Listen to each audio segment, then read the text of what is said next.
As Cold War tensions between the United States and the Soviet Union played out on the world stage, science fiction and horror movies of the 1950s and 60s translated that anxiety into stories about invading aliens come to disrupt the American way of life. Although far more sophisticated in its storytelling, the 2016 film Arrival from Canadian director Denis Villeneuve sticks more or less to the same script. Arrival describes the global response to the appearance of 12 saucer-like pods hovering over various parts of the world. It focuses on linguist Louise Banks, played by Amy Adams, who along with scientist Ian Donnelly, played by Jeremy Renner, is recruited by the US government to come up with a language they can use to determine the purpose of the aliens' visit. Hi, my name is Joe George, and in this video we're going to take a look at the way Arrival actually flips those older scripts. Where the sci-fi and horror movies of the 1950s and 60s put an emphasis on security against this invading other, Arrival, in fact, puts the emphasis on communication with this other and ultimately asserts that communication and interacting with something you don't know, even if it can be painful, is better for community and better for you as a human. So we'll take a look at that, and then we'll relate it to ideas about God's sovereignty as found in the Hebrew Bible, and then all the way up through our mission as Christians in establishing the kingdom of heaven. You know, I was doing some reading about this idea that if you immerse yourself into a foreign language, that you can actually rewire your brain. The Sapir-Whorf hypothesis. The theory that it's the theory that the language you speak determines how you think, and yeah, it affects how you see everything. It was I'm curious, are you dreaming in their language? So it's sometimes a cheat to have movies do what Arrival just did right there, which is they've got two academics and they're going to talk about theories, which are also the theories that the movie is holding to. And that theory is that language, the words that we use, shape reality.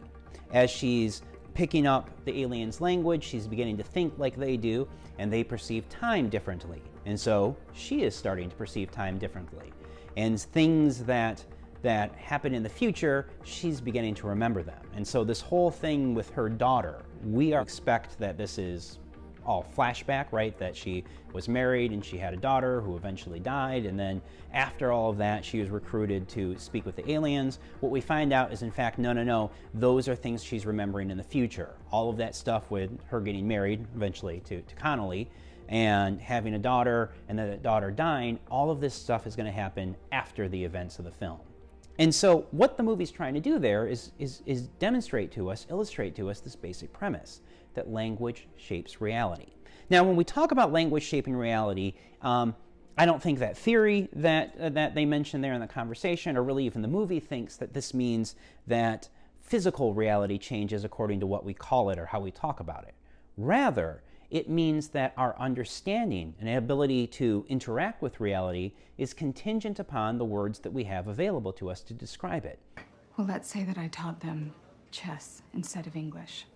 Every conversation would be a game, every idea expressed through opposition, victory, defeat. You see the problem?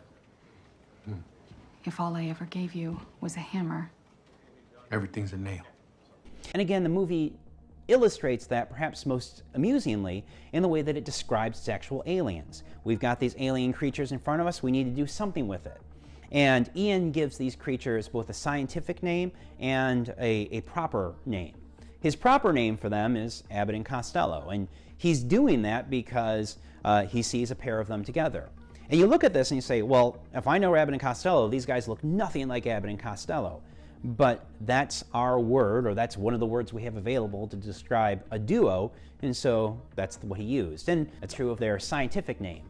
He calls them heptapods, because hepta for 7 and pod for feet. And so for Ian, the defining characteristics of the aliens is that they have 7 feet. But we can see 7 feet does not nearly begin to describe what's going on with those creatures. I mean, they're like tentacled tree monsters or feet or something. I don't know how to describe them. And that's the point. We don't have language to describe them. We need to sit on this information until we know what it means. so we aren't sharing it with our enemies. We have to consider the idea that our visitors are prodding us to fight among ourselves until only one faction prevails. There's no evidence of that. Sure there is. Just grab a history book. The British with India, the Germans with Rwanda. They even got a name for it in Hungary. So throughout the movie, the most common reaction to the arrival is this fear, this worry that the aliens are here to attack. And we get a little glimpse of that when we're still figuring out what's happening when the pods have shown up. This sort of voiceover that's supposed to be a newscaster asks, if this is some sort of peaceful first contact, then why send 12 pods? That's exactly that first premise in place. This is an unknown thing that's happened, these 12 pods showing up. I need some way to describe it or to make sense of it, and so I put it into my language. And my language that I have available is one of security. I don't know what this thing is. It must be here to attack me. And that's the point that Agent Halpern is making in that clip that we just watched. That's the way that the world works, according to him. And the movie keeps coming back to this idea, right? That throughout human history, one group of people has shown up someplace to conquer somebody else. Even Forrest Whitaker's Colonel Weber, who seems to be a more sympathetic character, buys into this as well. We get the scene where Louise is telling the story about Europeans meeting the indigenous peoples of Australia and their misunderstanding of what the word kangaroo means. And Colonel Weber finishes up that story by saying, And remember what happened to the Aborigines? A more advanced race nearly wiped them out. Again, we're seeing this idea that the purpose of humanity, the purpose of community, is to protect itself, right? It's interesting that even separate from the military stuff, there's still all of these worries about security and safety. Nearly everything that shows up on internet and news clips within the movie is talking about how afraid everybody is and how there's chaos. The whole subplot involving the soldier who eventually bombs the heptapods, his actions are actually moving against the military. He's acting that way because he keeps watching these videos about how frightening the heptapods are, and he gets these phone calls from his wife saying she's so scared, so he's going to do something about it. In other words, within the world of the film, this is common sense. This is the way that humans work. And that's why when General Shang of China decides to pull out from the coalition, he can say things like he needs to protect humanity. And when he tries to build a new coalition, he invites the rest of the world to unite for humanity. So again, the second premise at work here is that our language is often one of security, that we often think about communities as existing to make us safe, and anything that makes us feel unsafe or is other to that must be stopped or destroyed.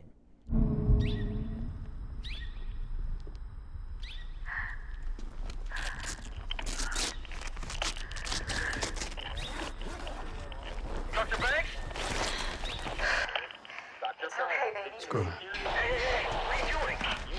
Yeah, fine. Jane? They need to see me. She's taking off her headband to Dr. Banks. Is she okay? You're risking contamination. They need to see me. Dr. Banks. Dr. Banks. She's walking towards the screen. Should we aboard? Request noted. Stand by for flag order. Go back to your stations. All right, let's take a moment to unpack what happens in that scene. We know that what's going on there is Louise is trying to learn the heptapods' language and sort of teach them English at the same time. And she's already taught them what human is when she's staying inside of her suit. She's held up the sign for human and said human, and Ian's done the same thing, and they seem to understand what a human is. But now she's trying to narrow it down to not just human, but herself, her identity as Louise. And she can't quite tell them who Louise is under all of under that suit. And so she takes it off. She exposes herself. She forgoes security, makes herself unsafe in order to better manifest her identity as Louise. Louise is not to be understood as somebody who is constantly safe. Louise is understood as somebody who is vulnerable. This is an important idea because this is key to Louise as a character, right? We know from the way that Louise describes herself, even though she's acting as a linguist most of the movie, that it's clear that her most important identity marker is that of mother of Hannah. she doesn't become Hannah's mother until later on in the movie, after she started using the language of the heptapods. She already knows what the future is going to hold. And so when she goes into her relationship with Ian and marries Ian in order to have a baby with him, she already knows Ian's going to leave her. She knows that Hannah is going to die. She knows that she's going to go through this great pain, but that's necessary for her in order to become the person that she's supposed to be. As she tells us directly, even knowing the entire story, even knowing how much it's going to hurt, it's still worth it. She still goes ahead and does it. Despite knowing the journey and where it leads, I embrace it. And I welcome every moment of it. In all four of the Gospels, when they recount Christ's actions after his resurrection, they constantly record him saying, "Fear not," to people, or some variation of that. And theologians have noted that this is in many ways the point of Christ's death and resurrection, that it takes death off the table as something that we should fear and demonstrates that there is no power that's going to prevent us from carrying out Christ's will, from establishing the kingdom of heaven. It's in a lot of ways evidence of God's sovereignty, which of course is a reoccurring theme throughout the Hebrew Bible as well, throughout the Old Testament. There are stories about these kingdoms and these powerful rulers with all of the most up-to-date weapons of war trying to assert their will over people, and God repeatedly saying, "This does not change me, this does not stop me, I am sovereign and powerful even over this." You know, one of my favorite versions of this is in 2 Chronicles chapter 20, which tells the story of King Jehoshaphat of Judah, who is, his country is laid siege and it's under attack by all of these nations, and he inquires of God, asking what he should do, and God says, "This battle is not yours. You should wait, and I will take care of it." And again, we have variations of that story throughout the Hebrew Bible. The most poetic version of this idea is, of course, found in Psalm 46, which goes like this: "God is our refuge and strength, a very present help in trouble. Therefore we will not fear, though the earth gives way, though the mountains be moved into the heart of the sea, though its waters roar and foam, though the mountains tremble at its swelling, Selah. There is a river whose streams make glad the city of God, the holy habitation of the Most High. God is in the midst of her. She shall not be moved. God will help her when morning dawns. The nations rage, the kingdoms totter. He utters his voice, the earth melts. The Lord of hosts is with us. The God of Jacob is our fortress, Selah. Come, behold the works of the Lord, how he has brought desolations to the earth. He makes wars cease to the end of the earth. He breaks the bow and shatters the spear. He burns the chariots with fire. Be still and know that I am God. I will be exalted among the nations. I will be exalted in the earth. The Lord of hosts is with us. The God of Jacob is our fortress, Selah." Now, you probably have heard that phrase, "Be still and know that I am God." And I got to admit that before really looking closely at this chapter, I always kind of thought of that as being still like in a valley or next to a peaceful stream or some sort of nature scene, and where it's quiet and it's easy to be still and know who God is. But within the context of this verse, it's quite the opposite, right? It's saying, no, in wartime, and under all the stress, when the mechanics of power that seem to be running the world, the spears and the bows and the arrows, the things that get to determine who is in charge, when all of those are flying at you, God says, "Be still and know that I am God," right?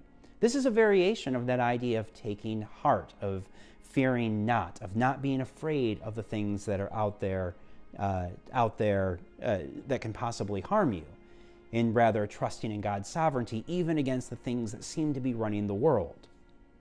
Now, what does this have to do with Arrival? Well, Arrival is very much a story about the things that seem to be running the world asserting their will, whether that be the military or the potential military strength of the heptapods. In each case, there's this idea that this thing is powerful, therefore I have to react to their power, right? When the various forces are responding out of fear and they're using that language of fear and security, they're saying this thing is a threat, it scares me, therefore I'm going to respond to it. But here in the 46th Psalm, and again throughout the Bible, both the Hebrew Bible and the New Testament, in both cases, we've got this emphasis on God is in control. God is sovereign. Therefore, we should be operating according to His language. Well, you might ask here, what is this language? And for a Christian, at least, God's language is the words that are spoken by Christ. And so our knowledge of God's sovereignty means that we can carry out and do the things that He has told us to do. And what is that? Well, of course, that's the Sermon on the Mount right there, which tells us that those who are poor, who are weak, who are harmed, who are most unlike us, those are the people that we need to care for. We don't assert our will over them, we care for them and we welcome them in, which, again, is the point that Arrival is trying to make. And in the logic of Arrival, in the language of Arrival, this is scary and sometimes harmful, but it makes us into our best selves. And that's kind of what the Bible often tells us as well, right? That it's going to hurt. Of course it's going to hurt. I mean, Christ says, if I'm persecuted, then you're going to be persecuted as well. But obviously, as Christ is the center of the Christian story, then we also know that through that pain, through that suffering, comes the thing that God has designed you to be, which is, in a lot of ways, what Arrival is trying to show us. And so when we as Christians watch something like Arrival, we need to be thinking about this all the way through. How do we handle our fears? What do we do about those fears in relationship to the sovereign God? And once we recognize God's sovereignty, how do we use that knowledge in order to carry out Christ's mission and to establish His kingdom?